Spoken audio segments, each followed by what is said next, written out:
আধুনিকতার ছোঁয়া লেগেছে সর্বত্রই। শৈশব থেকে শুরু করে তার প্রভাব পড়েছে ক্রমে, কিন্তু ইন্টারনেটের যুগে জটেশ্বর শিবমেলায় দেখা মিলেছে শৈশবের স্মৃতি জড়ানো কাঠের খেলনা গাড়ি। আর এই কাঠের বিভিন্ন জিনিস বিক্রি করে সংসার চলে রতন দাসের। দীর্ঘ ৩৬ বছর ধরে নিজে হাতেই কাঠের খেলনা গাড়ি, ঠাকুরের আসন, হাতা, খুন্তি, লবণদানি সহ অনেক কিছু তৈরি করে বিক্রি করেন জটেশ্বরের বাসিন্দা রতন দাস। কাঠশিল্পী রতন দাস জানান যে প্লাস্টিকের সঙ্গে প্রতিযোগিতা রয়েছে, তবুও আমরা হাল ছেড়ে দিইনি।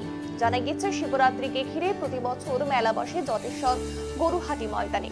পার্শ্ববর্তী বিভিন্ন এলাকার বহু মানুষ জটেশ্বরের শিব মেলা দেখতে হাজির হন প্রতিদিন। একবার দেখুন তার হাতের বানানো নিখুঁত কারুকার্য।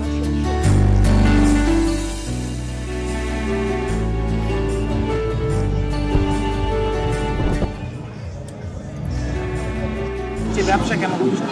সত্যি কথা বলতে যে আমাদের এমনি ফার্নিচার দোকানই আছে, তো মেলা উপলক্ষে আমি এই টার্গেটটা নিয়ে থাকি ১-১.৫ মাস আগের থেকে, যে আমাকে মেলায় কিছু মানে কাজ করে মানে কিছু আসে, এক্সট্রা পয়সা যে আসে সেটাই আমি মানে আনন্দের সহে আমাদের যে শিব মেলা সেই হিসাবে আমি কিছু প্রস্তুতি নিয়ে কাজটা করি।